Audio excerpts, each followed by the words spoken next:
For 12 days, hundreds of men searched the frozen mountains for the banker's missing daughter. Soldiers quit. Trackers gave up. Even her own father was told to prepare for the worst. But one man refused to believe she was gone. A widowed single father raising his little boy alone. Everyone called him foolish for risking his life in the deadly snow. Yet on the 13th morning, he noticed something no one else had seen, and what he discovered beneath the cliffs would leave the entire frontier speechless. Stay until the very end, because this is a story about the power of a father's heart, the courage to never quit, and how one act of determination changed two families forever. Before we begin, please like this video and subscribe to the channel for more unforgettable Wild West stories of courage, hope, and redemption.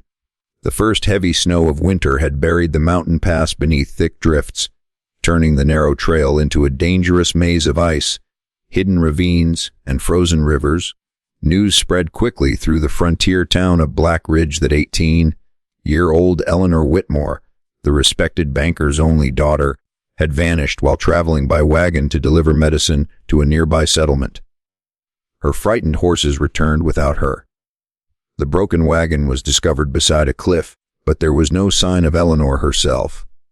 For nearly 2 weeks, the town organized the largest search anyone could remember. Experienced trackers followed footprints until another storm erased every trace. Volunteers searched frozen streams, pine forests, abandoned cabins, and rocky ledges. Soldiers climbed dangerous cliffs, while hunters called through the valleys from sunrise until darkness forced them home. Every day hope grew smaller. Every night another search party returned empty-handed. On the 12th evening, the sheriff stood before the townspeople with a heavy heart. "We've searched every mile we safely can," he said quietly. "Another storm arrives before dawn. If anyone remains out there." His voice trailed away before he removed his hat. Most people understood what he meant. The search was over. Families slowly returned home in silence, believing nothing more could be done. But among the crowd stood Thomas Reed, a widowed rancher raising his 8-year-old son, Caleb. Thomas had spent years teaching his boy one simple lesson: never stop helping someone while hope still exists. As the townspeople walked away, Caleb tugged gently on his father's coat. "Dad," he whispered, "what if she's still waiting for someone?" Thomas looked toward the white mountains disappearing beneath fresh snowfall. He remembered losing his own wife because help had arrived too late after a terrible winter accident. That memory had never stopped haunting him. Kneeling beside his son, he answered softly, "Then someone should keep looking." Before sunrise the next morning, while the town remained asleep, Thomas packed blankets, rope, dried food, lanterns, medical supplies, and extra firewood into his covered wagon.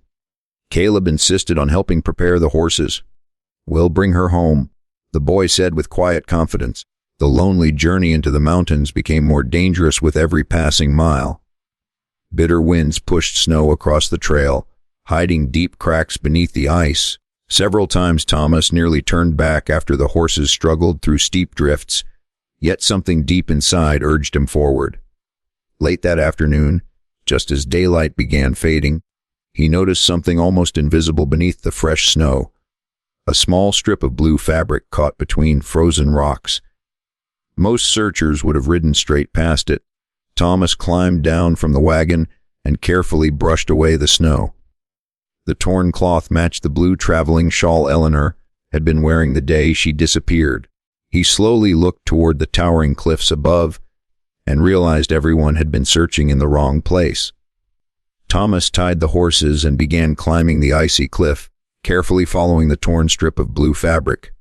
The trail was almost invisible, hidden beneath fresh snow and broken branches. Most searchers had stayed on the main road, never imagining someone could have survived above the canyon. Halfway up the slope, Thomas noticed something else. A row of small stones placed in an unusual pattern. They weren't random.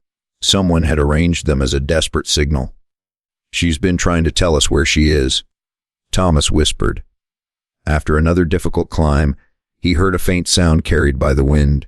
It wasn't an animal. It was a weak human voice. Rounding a cluster of frozen boulders, Thomas finally found Eleanor. She sat sheltered beneath a rocky overhang, wrapped in her torn blue shawl, her ankle badly injured. Around her were carefully stacked firewood, melted snow collected in a small tin cup, and the remains of pine branches she had used for warmth. She had survived nearly 2 weeks by courage, determination, and refusing to lose hope. When she looked up and saw Thomas, tears filled her eyes. I thought. Everyone stopped looking. Thomas knelt beside her and smiled warmly. Most people did. Why didn't you? He glanced at the mountains before answering. Because my little boy reminded me that hope isn't something you abandon. Carefully wrapping Eleanor in a thick wool blanket, Thomas secured her injured leg with a splint he made from 2 sturdy branches. Night was falling fast, and another blizzard was already sweeping through the canyon. There was no safe way back before morning, so instead of risking the journey, Thomas built a small shelter against the rocks, lit a protected fire, and stayed beside Eleanor throughout the freezing night. Far away in town, everyone believed the search had ended forever. They had no idea that, by sunrise, one determined father was about to return with a miracle, and a truth that would change the banker's family forever. At sunrise, the storm finally eased. Thomas carefully helped Eleanor into the covered wagon and began the slow journey back through the mountain pass. By the time they reached Black Ridge, church bells were ringing, not for a funeral as many had feared, but because someone had spotted the wagon returning. The entire town rushed into the snowy street. Her father, Mr. Whitmore, pushed through the crowd and froze when he saw Eleanor step down, wrapped in Thomas's blanket. Overcome with emotion, he embraced his daughter without saying a word. When he finally turned to Thomas, he removed his hat and quietly said, "I offered rewards, hired trackers, and searched with every resource I had thee. But you gave something no money could buy." Thomas simply smiled.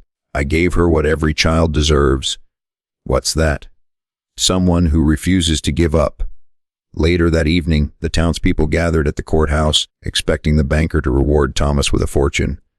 Instead, Thomas made an unexpected request. "I don't want the reward," he said. "Use it to build a mountain rescue station, buy supplies, train volunteers, and build emergency shelters along the pass. Then no family will ever have to wonder if the search ended too soon." The room fell silent. Within months, the rescue station stood at the entrance to the canyon. Travelers found warm shelter during storms, volunteer search teams were organized year-round, and lives that might have been lost were saved because one man had refused to quit. Young Caleb looked proudly at his father and asked, "Did we really change the mountains?" Thomas smiled. "No, son. What changed what people believe is worth searching for." The years later, people no longer remembered that winter only as the season the banker's daughter disappeared. They remembered it as the winter one single. Father taught an entire frontier that hope should never be measured by the odds, but by the courage to keep looking when everyone else has gone home.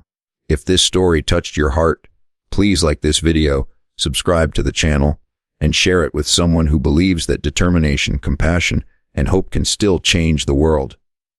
Sometimes, the greatest heroes are simply the ones who refuse to give up.